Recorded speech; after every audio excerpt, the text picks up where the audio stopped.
नमस्कार दोस्तों। तो आज के वीडियो में हम बात करने वाले हैं नेस्ट 2023 के बारे में, जो कि है नेशनल एंट्रेंस स्क्रीनिंग टेस्ट। और इसके अंडर आपको मिलेगी 4 लाख रुपीज़ की स्कॉलरशिप, जो कि 5 साल के लिए होगी।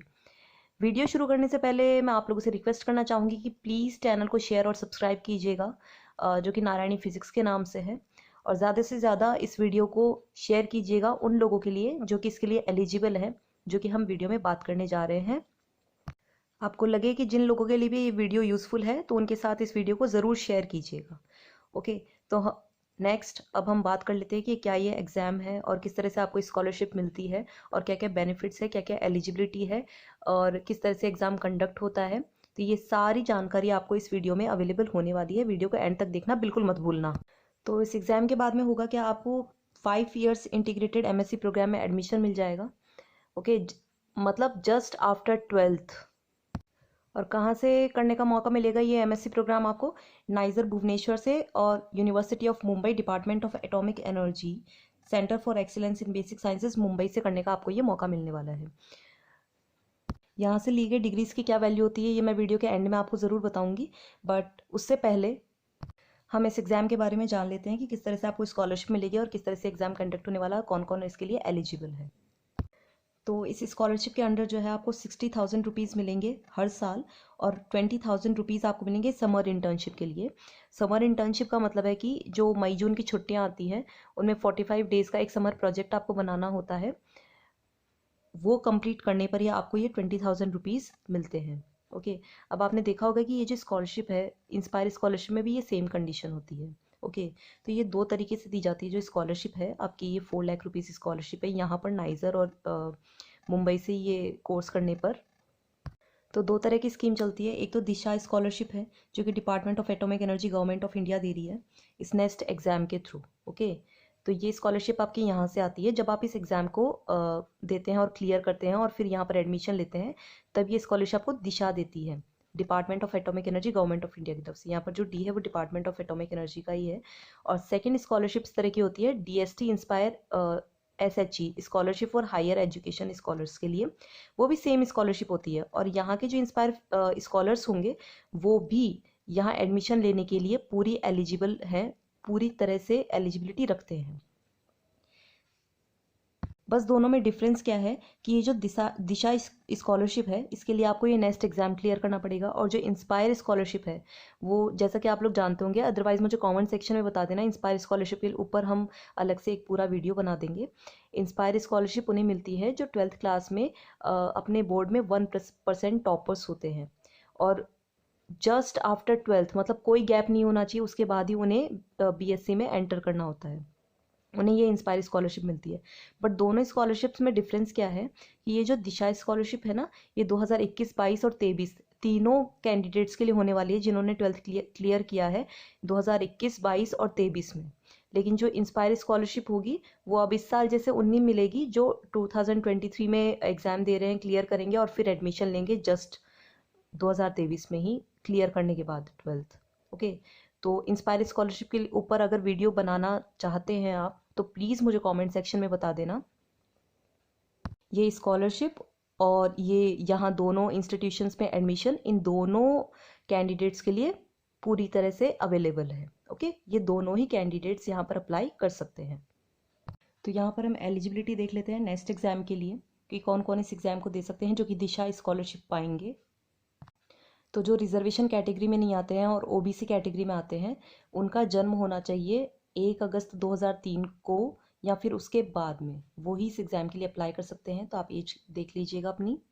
और 5 ईयर का रिलैक्सेशन दिया गया है। जो SC में आते हैं, ST में आते हैं और पर्सन विद डिसेबिलिटी में दिव्यांगजन है, उनके लिए 5 साल का रिलैक्सेशन दिया गया है। तो आप एज उस हिसाब से देख सकते हैं। नॉन रिजर्व्ड कैटेगरी के लिए जो एज है यहाँ पर बॉन्ड के हिसाब से, तो 5 साल उसमें ऐड कर लीजिएगा।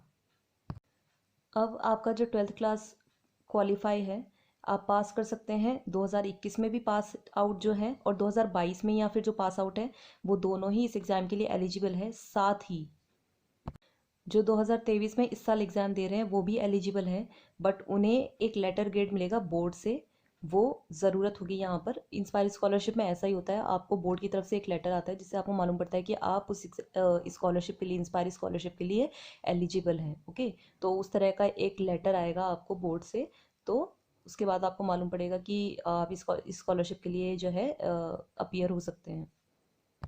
60% मार्क्स होने चाहिए एग्रीगेट 12th क्लास में किसी भी रिकॉग्नाइज्ड बोर्ड से, सीबीएसई हो सकता है, आरबीएसई हो सकता है, आपका स्टेट बोर्ड हो सकता है। ओके, और SC ST और पर्सन विद डिसेबिलिटी कैंडिडेट्स हैं, उनके लिए क्राइटेरिया 55% का है। 12th में 55% आपकी परसेंटेज होनी चाहिए एग्रीगेट, और नेक्स्ट 2023 की मेरिट लिस्ट में आपका नाम होना चाहिए। तो ये 4 कंडीशंस आपको फुलफिल करनी है और तब आप एलिजिबल होंगे इस स्कॉलरशिप के लिए, दिशा स्कॉलरशिप के लिए। एग्ज़ाम का फॉर्म भरने के लिए आपका जो ऑनलाइन पोर्टल है वो होगा www.nestexam.in।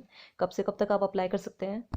27 फरवरी 2023 से 17 मई 2023 तक आप अप्लाई कर सकते हैं। तो बहुत ही एक अच्छा टाइम पीरियड आपको दिया गया है, ऑलमोस्ट 3 महीने का। तो उसके बीच में आप इस एग्ज़ाम के लिए अप्लाई कर सकते हैं। एग्ज़ाम जो है वो 120 सिटीज़ में होने वाला है, और जो वेबसाइट है ये www.nestexam.in पर, यहाँ पर आपको 120 सिटीज़ की जो है लिस्ट मिल जाएगी। एग्ज़ाम जो है वो ऑनलाइन होगा, पूरी तरह से कंप्यूटर बेस्ड टेस्ट होने वाला है। एडमिट कार्ड्स आप 12 जून 2023 से डाउनलोड कर सकेंगे। फिर फाइनली आपका एग्ज़ाम होगा 24 जून 2023 को, जिस दिन सैटरडे होगा, और 2 शिफ्ट में एग्ज़ाम्स होने वाला है। फर्स्ट शिफ्ट होगी सुबह 9 बजे से 12:30 बजे तक, और जो सेकंड शिफ्ट होगी वो 2:30 बजे से 6 बजे तक होगी। मतलब कि 3.5 घंटे का आपका ये पेपर होने वाला है। पेपर किस तरह का होगा ये मैं वीडियो में आगे बताने वाली हूँ, बट उससे पहले हम फीस और रिजल्ट्स की बात कर लेते हैं, कब होंगे। रिजल्ट्स आपको मालूम हो जाएंगे 10 जुलाई 2023 को। 10 जुलाई को आपको रिजल्ट्स मालूम हो जाएंगे, जिस दिन मंडे है। और इस एग्ज़ाम के लिए जो आपकी फ़ीस होने वाली है, अगर आप मेल हैं और जनरल और ओबीसी कैटेगरी में आते हैं तो 1200 रुपये आपकी फ़ीस होगी, और मेल अगर SC और ST कैटेगरी में आते हैं तो 600 रुपये आपकी फ़ीस होगी इस एग्ज़ाम के लिए। फ़ीमेल किसी भी कैटेगरी से आती हैं, सभी फीमेल्स के लिए जो है ये फ़ीस 600 रुपये ही है, और पर्सन विद डिसेबिलिटी, दिव्यांगजन के लिए भी ये जो फ़ीस है वो 600 रुपये ही है। फ़ीस का पेमेंट करना नेट बैंकिंग, क्रेडिट कार्ड और डेबिट कार्ड से, और यूज़ करना master card, visa, RuPay cards only. Website पर ये साफ लिखा हुआ है। जब आप इस फीस का पेमेंट करेंगे तो वो सिर्फ इन्हीं मेथड से करना है।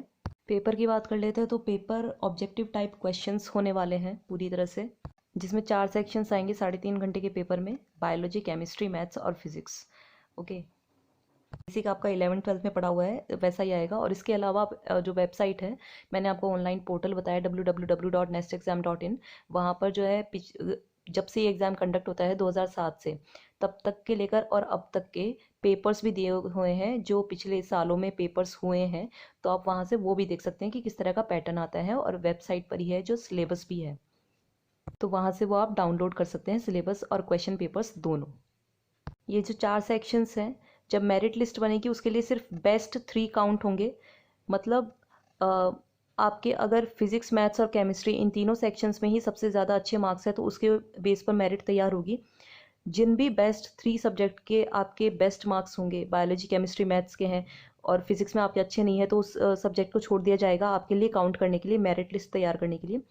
बेस्ट 3 सेक्शंस जो है वो काउंट होंगे, तो 3 सब्जेक्ट को अच्छे से तैयार कर लेना, तो आपका वो टेंशन भी दूर हो जाता है कि हमारे पास तो सिर्फ PCM ही है, या फिर हम PCB कैटेगरी से आते हैं। तो ये एग्ज़ाम टोटली साइंस वालों के लिए है, चाहे आप बायोलॉजी से आते हैं, चाहे आप मैथ सेक्शन से आते हैं। तो जैसा कि हमने शुरू में बात की थी, मैं आपको ब्रीफ दे देती हूँ। नेक्स्ट एग्ज़ाम के थ्रू जो आपको नाइजर भुवनेश्वर और UMDA CBS मुंबई में जो एडमिशन मिल रहा है, तो इनकी क्या इंपॉर्टेंस है दोनों इंस्टीट्यूशंस की। नाइजर भुवनेश्वर है, उसका पूरा नाम है national institute of science education and research, और जो सेकंड वन है उसकी फुल फॉर्म है university of Mumbai UM। DAE का मीन्स है डिपार्टमेंट ऑफ एटॉमिक एनर्जी, और CEBS है centre for excellence in basic sciences. ये जो दोनों ही इंस्टीट्यूट्स हैं, नाइजर और CEBS, ये दोनों ही ऑटोनोमस है डिपार्टमेंट ऑफ एटॉमिक एनर्जी के अंडर में। ये जो नाइजर की वेबसाइट है www.nizer.ac.in, यहाँ पर जाकर आप यहाँ का इनका जो पूरा प्रोग्राम का फीस स्ट्रक्चर है वो भी देख सकते हैं। ज़्यादा फीस नहीं है, आपको जो स्कॉलरशिप मिल रही है उसके अंडर में सब कुछ हो जाएगा, मतलब बच भी जाएगा, फाइनेंशियली कोई प्रॉब्लम नहीं होगी। और जो नाइजर से MSc डिग्री करने पर आपको डिग्री मिलती है वो मिलती है Homi Bhabha national institute HVNI से, जो कि DAE के अंडर में आता है। और जो सेकंड इंस्टीट्यूट है UMDA CBS मुंबई, इसके लिए जो ऑनलाइन पोर्टल है, वेबसाइट है, वो है www.cbs.ac.in। यहाँ पर जाकर आप इन्फॉर्मेशन चेक कर सकते हैं। और यहाँ से अगर आप कोर्स करते हैं तो डिग्री जो है आपको मिलेगी यूनिवर्सिटी ऑफ मुंबई से। यूनिवर्सिटी ऑफ मुंबई के अंडर ही जो है यहाँ पर इनका ये डिपार्टमेंट है जहाँ से आपको ये कोर्स कंडक्ट कराया जाता है। और इन दोनों ही इंस्टीट्यूट्स में जो है बहुत ही रिनाउंड साइंटिस्ट और रिसर्चर्स आते हैं, और आपको लेक्चर्स देने वाले जो प्रोफेसर्स होंगे वो भी TIFR, BARC, IIT बॉम्बे, यहाँ इन सब इंस्टीट्यूट से होंगे। तो ये जो कैंपस है ये भुवनेश्वर में है, नाइजर का, और ये जो CBS का है ये मुंबई में पड़ेगा, यूनिवर्सिटी ऑफ मुंबई के अंडर। और जैसा कि मैंने आपको वीडियो की स्टार्टिंग में बोला था, इन दोनों इंस्टीट्यूट से MSc करने का क्या बेनिफिट है। तो यहाँ के जो टॉप परफॉर्मर्स होते हैं, जैसे आप MSc करेंगे ना और आप टॉपर्स में होंगे, तो वो डायरेक्ट इंटरव्यू के लिए शामिल हो सकते हैं। BRC ट्रेनिंग स्कूल के जो डायरेक्ट इंटरव्यूज़ होते हैं उनमें शामिल हो सकते हैं। तो आपको जॉब का भी कोई टेंशन नहीं रहेगा MSc कंप्लीट करने के बाद में। इसके अलावा आप आगे PhD भी कर सकते हैं। और यहाँ के जो स्टूडेंट्स हैं वो करंटली जो है अब्रॉड से भी PhDs कर रहे हैं। तो you can think of a career which is obviously very interesting. तो अगर आप एलिजिबल है तो इस एग्ज़ाम के लिए ज़रूर अप्लाई कीजिए। 2021 में pass out students 12th class से, 2022 में pass out students 12th class से, और जो 2023 के लिए अपीयर होने वाले हैं इस साल, वो सभी स्टूडेंट्स 12th क्लास के इस एग्ज़ाम के लिए जो है अप्लाई कर सकते हैं। तो प्लीज़ चैनल को सब्सक्राइब कर देना, और जो लोग इस एग्ज़ाम के लिए एलिजिबल हैं उनके साथ इस वीडियो को ज़रूर शेयर कर देना। जितने ज़्यादा लोगों तक ये वीडियो पहुंचेगा उतना ही अच्छा है। और इस एग्ज़ाम के लिए अप्लाई करने का जो टाइम पीरियड है वो भी 3 महीने का है। तो पहले अप्लाई कर देना, 120 सिटीज़ में है, ताकि आपको अपना मनपसंद सिटी मिल जाए। Best of luck and keep learning. Comment section में ज़रूर बताना, और किसी तरह की हेल्प चाहिए और इंस्पायर स्कॉलरशिप पर अगर आप नया वीडियो देखना चाहते हैं तो। Thank you so much.